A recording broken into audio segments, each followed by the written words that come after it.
నేనంటే నీకెందుకు ఈ ప్రేమ, నన్ను మరచిపోవెందుకు?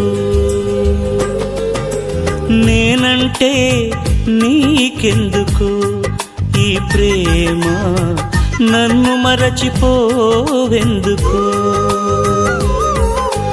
నా ఊసే నీకెందుకు ఓ యేసయ్యా, నన్ను విడిచిపోవెందుకు?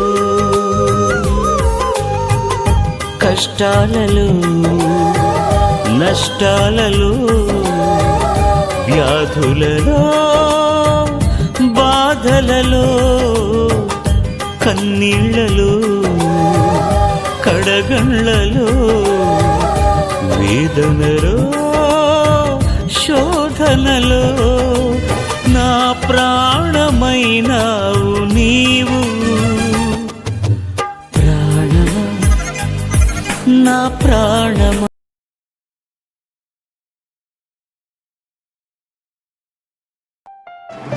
Praise the lord. అందరికీ వందనాలు.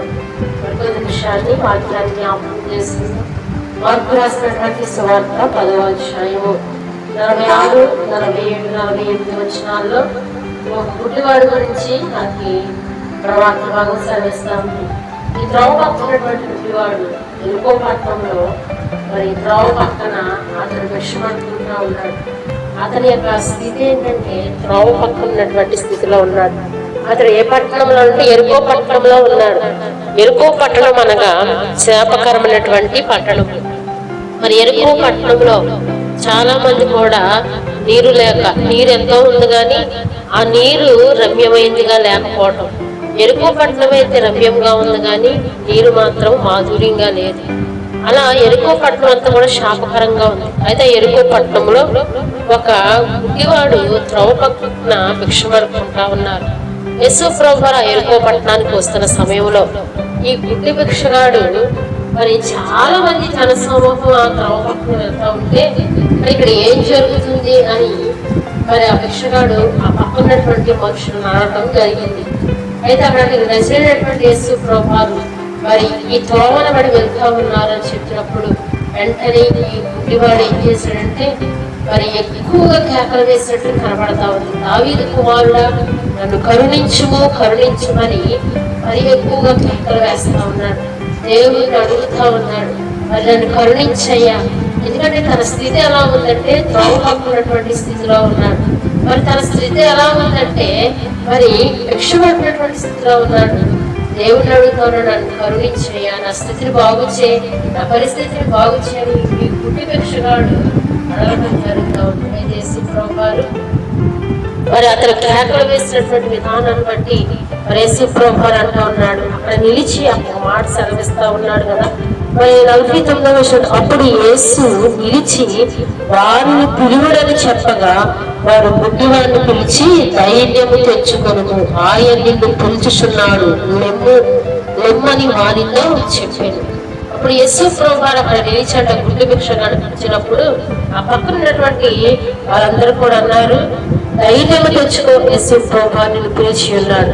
దేవునికి స్తోత్రం, హల్లెలూయా. ఈరోజు ధైర్యం తెచ్చుకోవాలి మనం. ఎందుకంటే మనము ఆరాధించే దేవుడు, మనం కరుణించే దేవుడు, మన స్థితి బాగు చేసే దేవుడు, మన పరిస్థితులను బాగు చేసే దేవుడు ఆయన. కాబట్టి ఈ గుడ్డి భిక్షగాడికి ఎలాగైతే ధైర్యం తెచ్చుకోమని చెప్తాను, ధైర్యం తెచ్చుకోవాలి. మనం ఏ పరిస్థితుల్లో ఉన్నా, ఇటువంటి త్రోవ పక్క పరిస్థితుల్లో నీవు ఉన్నావా, లేదా ఎరుకో లాంటి పరిస్థితుల్లో నువ్వు ఉన్నావా, లేదా ఈ గుడ్డి భిక్షగాడు వలె మరి దేన స్థితిలో నీవు ఉన్నావా? అయితే దేవుడు అంటున్నాడు, ధైర్యము తెచ్చుకో, ఆయన నిన్ను పిలుస్తూ ఉన్నాడు, ఆయన నీకు సహాయకుడై ఉన్నాడని చెప్పినప్పుడు వెంటనే అంట ఆ భిక్షగాడు దిక్కున లేచి తన బట్టను పారవేసి దేవుని దగ్గరికి వెళ్ళినట్టు మనకి కనబడతా ఉంది. వెంటనే యేసు ప్రభువు అంటా ఉన్నాడు ఆయనతోటి, మరి నీకేమి చేయగోరుచున్నాను అని అడుగుతా ఉన్నాడు. నిజంగానే యేసు ప్రభువు చెప్తా, నీకేం చేయగోరుతున్నాను?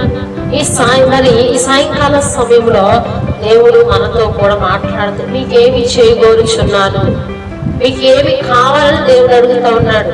మరి నీకేం కావాలి? సాయంకాల సమయంలో నువ్వు ధైర్యము తెచ్చుకుని ప్రభు దగ్గర ఆయన నీకు సహాయం చేస్తానంటున్నాడు, ఆయన నీకు మేలు చేస్తానంటున్నాడు. కాబట్టి ఆ పుట్టి భిక్షగాడు ఏం సమాధానం చెప్తా ఉన్నాడంటే, అయ్యా నాకు చూపు దయచేయమంటున్నాడు. దేవుడికి స్తోత్రం, హల్లెలూయా. ఏమంటా ఉన్నాడు? నాకు చూపు దయచేయి, నాకు చూపును దయచేయమని మరి సెలవిస్తా ఉన్నాడు. నిజంగా ఆ గుడ్డివాడు చూపు కావాలని ప్రభువుని కోరి ఉన్నాడు. దేనికి తెలుసా?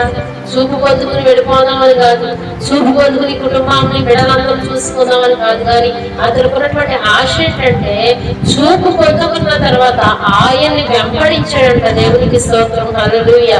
చూపు పొందుకున్న తర్వాత, మేలు పొందుకున్న తర్వాత దేవుణ్ణి వెంబడించాడు గుడ్డివాడు.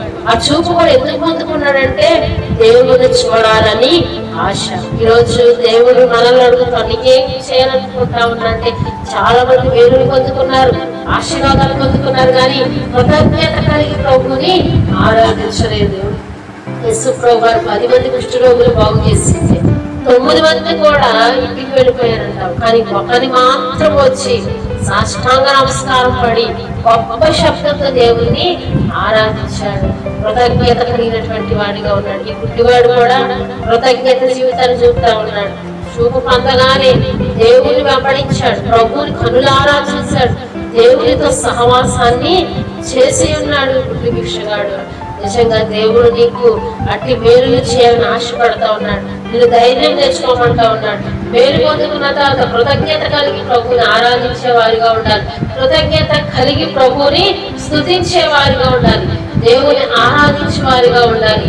గుడ్డివాడు ఎలాగైతే మేలు పొందుకుని ప్రభుని స్తుతించాడో, ఎలాగైతే ధైర్యం తెచ్చుకుని ప్రభుని ఆరాధించాడో, దేవుళ్ళు ఎదిగి ఉన్నాడో, మనము మన కుటుంబం కూడా దేవుళ్ళు ఎదిగేవారుగా, దేవుణ్ణి మరి దేవుని యొక్క నేరగా మనందరం కూడా ఎదిగి ఆశీర్వదించబడ్డాగా నీవు కూడా ఈ సాయంకాల సమయం ఈ వాక్యం వింటున్నటువంటి నీ జీవితంలో కూడా దేవుడు వేరు చేస్తా ఉన్నాడు. ధైర్యం తెచ్చుకో, రెప్పలం కలిగి ఉండు, దేవుని ఆరాధించు, నిన్ను నీ కుటుంబాన్ని దేవుడు దీవించి ఆశీర్వదించును గాక.